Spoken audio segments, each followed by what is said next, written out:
নমস্কার বন্ধুরা, আমার চ্যানেল মায়ের রান্নাঘর ইন্ডিয়ান ফুডে তোমাদের সকলকে স্বাগত।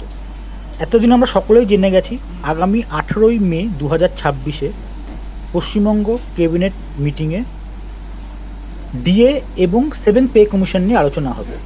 তো 7 পে কমিশন হলে কার মায়না কত হবে তা নিয়েই আমার এই ভিডিওটি। তো চলো দেখে নিই কার মায়না কীরকম হতে পারে। তো বন্ধুরা, প্র্যাকটিক্যাল তোমাদের আমি করে দেখাবো।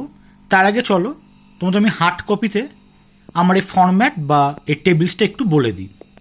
দেখো, উপর দিকে রয়েছে নেম মানে তোমাদের নামটা লিখে নেবে চাইলে, কোন অফিসে কাজ করো, কোন ডিপার্টমেন্ট, এমপ্লয়ি আইডি, এগুলো তোমরা লিখে নিতে পারো। এইবার এখানকার তিনটি অংশ, একটা হচ্ছে ইনপুট ডাটা, তোমাদের যা পুট করতে হবে এখানেই পুট করবে। আর পে কমিশনের ক্ষেত্রে আমরা সবসময় জানি ফিটমেন্ট ফ্যাক্টর একটা খুব গুরুত্বপূর্ণ জিনিস। এখানে আমি উদাহরণ হিসাবে দুটি ফিটমেন্ট ফ্যাক্টর ধরেছি। একটা 2.57, এটা আমি এই জন্য নিলাম কারণ সেন্ট্রাল গভর্নমেন্ট যখন 7 পে কমিশন থেকে 8 পে কমিশনের দিকে যাচ্ছে তারা এই রেটটি দিয়েছিল। আর আরেকটি একটু কম করে ধরেছি 1.90।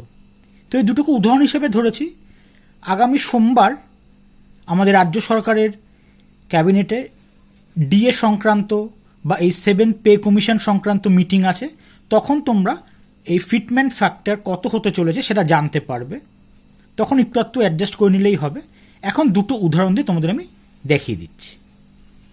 তো ইনপুট ডাটায় আমরা এখানে একটা বেসিক এখানে বসিয়ে দেবে।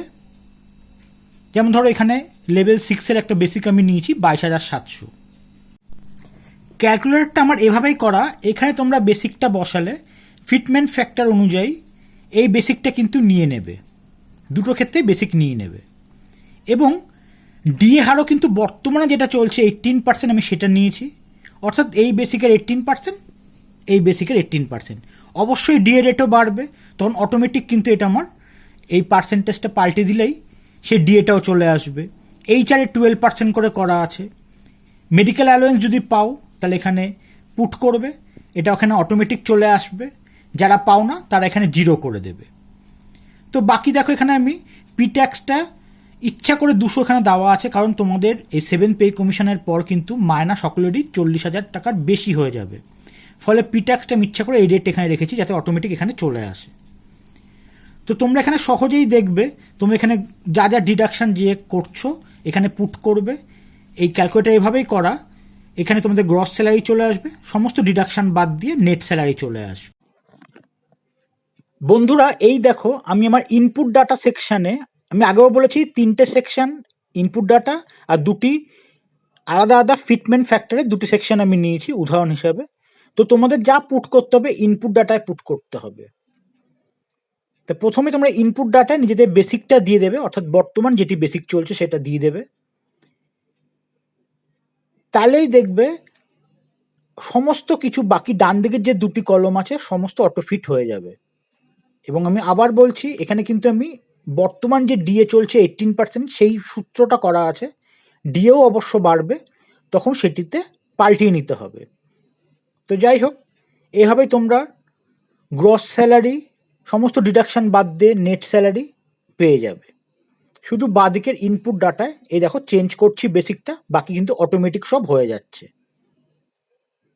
দুটি কলমের বেসিক চলে আসছে আলাদা করে, 18% ডিএ, 12% এইচআরে, সব কিন্তু সুন্দরভাবে চলে আসছে। তাহলে এত সহজেই কিন্তু এই ক্যালকুলেটরটি থাকলে এবং সঠিক ফিটমেন্ট ফ্যাক্টরটি যখন সরকার ঘোষণা করবে, এই ক্যালকুলেটর ইউজ করে তোমরা সহজেই কিন্তু তা বের করে নিতে পারবে। তোমাদের টোটাল গ্রস স্যালারি কত হলো, নেট স্যালারি কত হলো, সব চলে আসবে। তো বন্ধুরা, আমি আশা করি আমার এই 7th পে কমিশনের উপর এই ছোট্ট ভিডিওটি দেখলে তোমাদের আশা করি আর অন্য কোনো ভিডিও একই বিষয়ে দেখার প্রয়োজন হবে না। তোমরা কিন্তু এই ভিডিওটি যদি মন দিয়ে দেখো, নিজেদের পে কমিশনের এফেক্ট অবশ্যই নিজেরাই সহজেই বের করতে পারবে। তাই যেসব নতুন বন্ধুরা প্রথমবার আমার চ্যানেলে ভিডিও দেখলে, তাদের যদি আমার এই ভিডিওটি ভালো লেগে থাকে অবশ্যই চ্যানেলটিকে সাবস্ক্রাইব করে নিও। আর পুরনো বন্ধুরা অবশ্যই আমার সঙ্গে থেকো বরাবরের মতন, কারণ তোমাদের সকলের এক একটি সাবস্ক্রিপশন আমার পক্ষে খুব খুব গুরুত্বপূর্ণ। ভিডিওটি ভালো লাগলে প্রচুর প্রচুর শেয়ার এবং একটি লাইক দেওয়ার অনুরোধ করছি। এবং এই বিষয়ে যদি তোমাদের কোনো মতামত থাকে বা প্রশ্ন থাকে, তোমরা অবশ্যই কমেন্টস করে আমাকে জানাতে পারো। আমি আমার সাধ্যমতো তা উত্তর দেওয়ার চেষ্টা করব। সকলে খুব ভালো থেকো, হাসি মুখে থেকো, এই কামনার সাথে ভিডিওটি শেষ করছি। নমস্কার।